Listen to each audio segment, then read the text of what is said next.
नमस्कार प्यारे विद्यार्थियों, एक बार पुनः आपका हार्दिक स्वागत।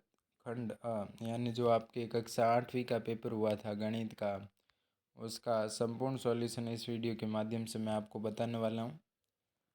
तो आपका पेपर कैसा रहा कमेंट करके ज़रूर बताइएगा। उम्मीद है कि आपका पेपर बहुत ही अच्छा हुआ होगा। तो यहाँ पर पहला प्रश्न आपके कुछ इस प्रकार से दिया गया था।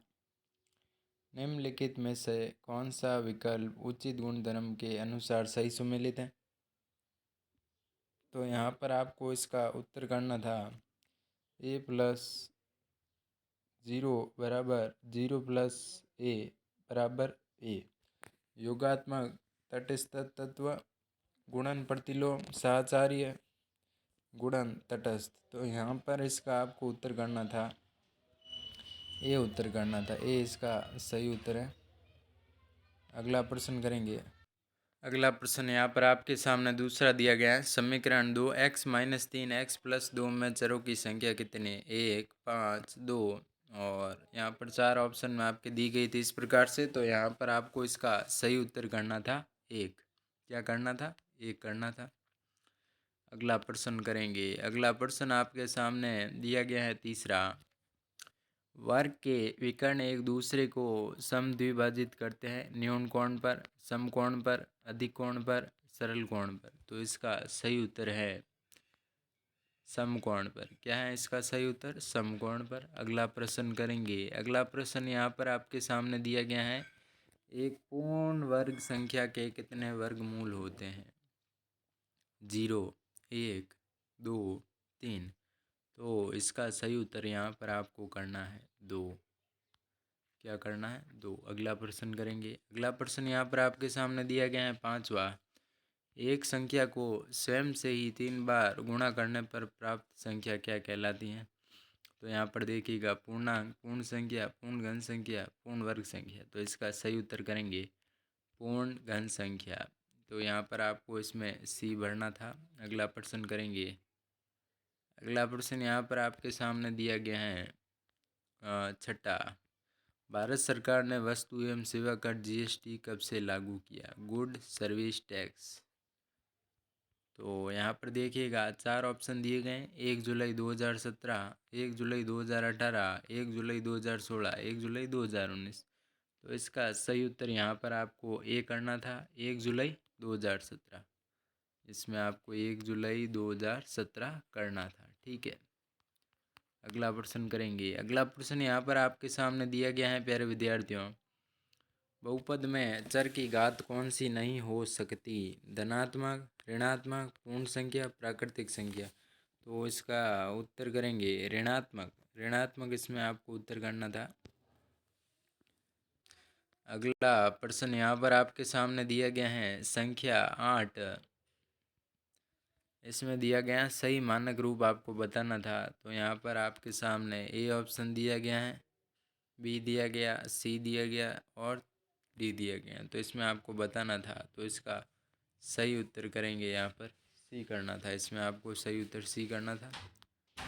अगला प्रश्न करेंगे। अगला प्रश्न यहाँ पर आपके सामने दिया गया है खंड ब। खंड ब दिया गया अति लघुरात्मक प्रश्न 9 से 12 तक।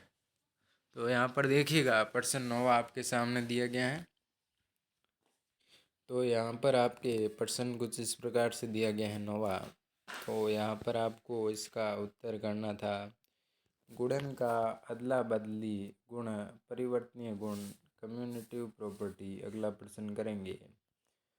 तो अभी तक हमारे चैनल को आपने सब्सक्राइब नहीं किया है तो तुरंत सब्सक्राइब कर लीजिए। अब आपके आखिरी पेपर रहा है संस्कृत का।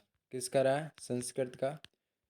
तो उसका समाधान और महत्वपूर्ण प्रश्न हमारे चैनल के माध्यम से आपको मिल जाएंगे। तो चैनल को सब्सक्राइब करें, अपने दोस्तों के साथ शेयर करें।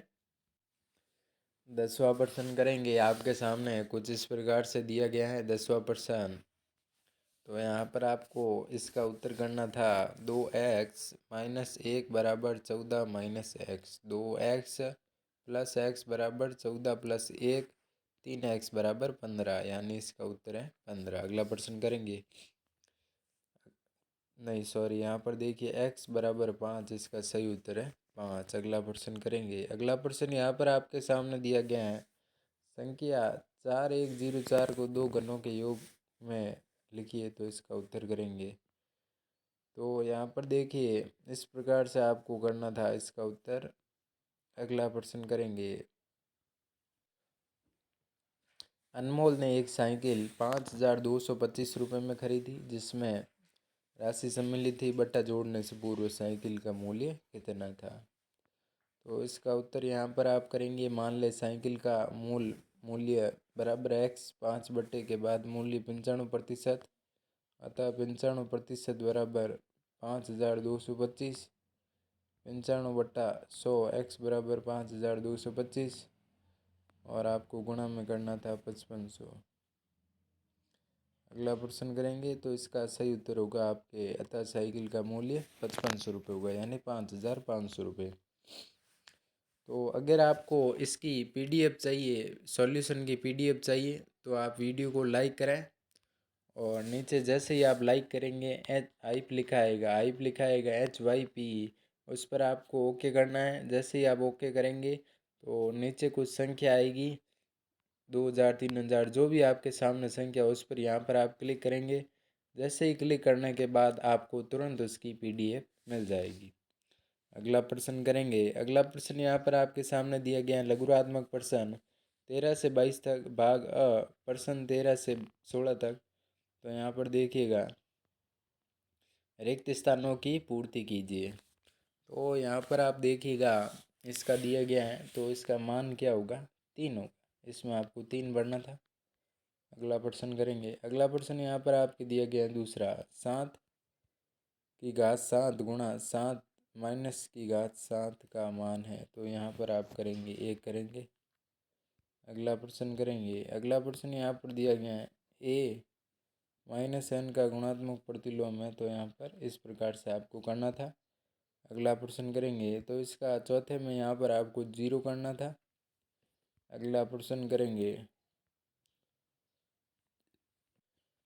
तो स्टूडेंट्स यहाँ पर आपके 14 प्रश्न दिया गया है, सत्य असत्य। तो यहाँ पर देखिएगा पहले प्रश्न में आपको क्या भरना था, असत्य भरना था। क्या भरना था, असत्य भरना था। अगला प्रश्न करेंगे। अगला प्रश्न यहाँ पर आपके दिया गया घनाभ में सर्वासम फलकों के 3 युग होते हैं। तो ये सत्य आपके, इसमें दूसरे में आपको सत्य भरना था। अगला प्रश्न करेंगे। भुजा वाले घन का कुल पृष्ठीय क्षेत्रफल है। तो इसका उत्तर करेंगे असत्य। अगला प्रश्न करेंगे चौथा। तो इसमें आपको किसी ठोस आकृति के आधार का क्षेत्रफल व उसकी ऊंचाई ज्ञात होने पर आयतन ज्ञात कीजिए। तो ये सत्य है। अगला प्रश्न करेंगे। स्तंभ, यानी आपको मिलान करना था। कुछ इस प्रकार से आपके परीक्षा में स्तंभ आया था। तो मिलान करने में आपको पहले को ए से मिलान करना था, दूसरे को डी से, तीसरे को बी से, चौथे को सी से। इस प्रकार यहाँ पर आपको मिलान करना था ऐसे, ठीक है। अगला प्रश्न करेंगे। अगला प्रश्न यहाँ पर आपके 16वां दिया गया है। एक पासे को फेंकने पर निम्नलिखित की प्रायिकता होगी। संख्या 5 आने की प्रायिकता तो 1/6 होगी। क्या होगी, 1/6। अभाज्य संख्या आने की प्रायिकता क्या होगी, तो यहाँ पर 3/6 बराबर 1/2। अगला प्रश्न करेंगे। अगला प्रश्न करेंगे यहाँ पर पूर्ण वर्ग संख्या आने की प्रायिकता क्या है। तो यहाँ पर देखिए 2/6 बराबर 1/3। अगला प्रश्न करेंगे। 2 से छोटी संख्या आने की प्रायिकता क्या होगी, तो 1/6। इस प्रकार से यहाँ पर आपको करना था। अगला प्रश्न करेंगे। अगला प्रश्न यहाँ पर आपके सामने दिया गया है 17 प्रश्न है। यहाँ पर देखिएगा संख्या 2304 का वर्गमूल भाग से ज्ञात कीजिए। तो यहाँ पर देखिएगा वर्गमूल है 48 है इसका वर्गमूल, क्योंकि 48 गुणा 48 2304 होता है, 2304 होता है। अगला प्रश्न करेंगे। अगला प्रश्न यहाँ पर आपके सामने दिया गया है। 10,000 का 2 वर्ष के लिए 20% वार्षिक दर से चक्रवृद्धि ब्याज का साधारण ब्याज से अंतर ज्ञात कीजिए। तो यहाँ पर देखिएगा मूलधन 10,000 और दर आपकी 20% वर्ष और समय है आपके 2 साल। तो यहाँ पर सबसे पहले आपको फॉर्मूला लगाना था P/R/T/100 और यहाँ पर SI लिखनी थी, यानी साधारण ब्याज। और उसके बाद यहाँ पर 10,000 गुणा 20 करना था आपको, उसके बाद 2 करना था और इसका यहाँ पर आप 100 करना था, तो यहाँ पर इसका उत्तर आएगा, यहाँ पर 4000 होगा टोटल। उसके बाद यहाँ पर चक्रवृद्धि ब्याज CI करेंगे, तो यहाँ पर इसका चक्रवृद्धि ब्याज होगा 14,400। अगला प्रश्न करेंगे, तो यहाँ पर देखिएगा अंतर कितना आ रहा है, मैं आपको बता देता हूँ। देखिए प्रश्न में आपके क्या दिया गया है, चक्रवृद्धि ब्याज व साधारण ब्याज में अंतर ज्ञात कीजिए। तो यहाँ पर आपको पहले तो 2 ब्याज निकाल लेने थे, 2 ब्याज निकालने के बाद उनमें से माइनस करना था। तो यहाँ पर माइनस करने के बाद देखिए अंतर कितना आ रहा है। देखिए साधारण ब्याज तो आ रहा है आपके 4000 आ रहा है, और चक्रवृद्धि ब्याज आपके आ रहा है 14,400 आ रहा है। तो यहाँ पर आप माइनस करेंगे, 14,400 में से 10,000 माइनस करेंगे तो 4400 रुपये का अंतर आ रहा है। अगर 4400 में से 4,000 माइनस करेंगे तो यहाँ पर 400 रुपये आएंगे, तो इसका सही उत्तर होगा। इस प्रकार से यहाँ पर आपको सही उत्तर करना था। अगला प्रश्न करेंगे 19वां, एक दूध का टैंक बेलन के आकार का है। तो आपसे एक छोटी सी रिक्वेस्ट रहेगी, अभी तक आपने लाइक नहीं किया है तो लाइक कर दीजिए। लाइक के लिए आप इतनी कंजूसी क्यों करते हैं, लाइक के कोई पैसे नहीं लगते हैं, और हम आपके लिए इतनी मेहनत करके एक एक पर्सन टाइप करते हैं ताकि आपको आसानी हो, और सबसे पहले समाधान करवाया जाता है, फिर भी आप लाइक नहीं करते हैं। तो लाइक कर दीजिए, अपने दोस्तों के साथ शेयर कर दीजिए, और चैनल को सब्सक्राइब कर दीजिए। तो यहाँ पर देखिएगा प्रश्न, एक दूध का टैंक बेलन के आकार का है जिसकी त्रिज्या 1.5 मीटर है और ऊंचाई 7 मीटर। इस टैंक में भरे जा सकने वाले दूध की मात्रा लीटर में ज्ञात कीजिए। तो इसका उत्तर करेंगे, पहले तो आपको बेलन का आयतन लिखना है, पाई एच, ठीक है। तो यहाँ पर आप इसका उत्तर करेंगे तो देखिए 22/7 गुणा 1.5, इस प्रकार से आपको करना था। तो यहाँ पर देखिएगा 22 गुणा 2.25, तो यहाँ पर घन मीटर आपके आ चुका है। तो यहाँ पर 1 घन मीटर बराबर 1000 लीटर यहाँ पर आपको लिखना था। उसके बाद अतः मात्रा 49.5 गुणा 1000 यानी 49,500 लीटर दूध। तो यहाँ पर देखिए टैंक से भरे जा सकने वाले जो दूध का टैंकर था उसमें मतलब कितना लीटर दूध आ सकता है वो यहाँ पर आपको बताना था। तो इसमें एक टैंक में आपके 49,500 लीटर दूध आ सकता है। अगला प्रश्न करेंगे, खंड द दिया गया। तो यहाँ पर देखिएगा 23 से लगाकर 22 तक प्रश्न आपके कुछ इस प्रकार से करने थे। बाकी प्रश्नों के उत्तर आपको नेक्स्ट वीडियो में मिल जाएंगे। धन्यवाद।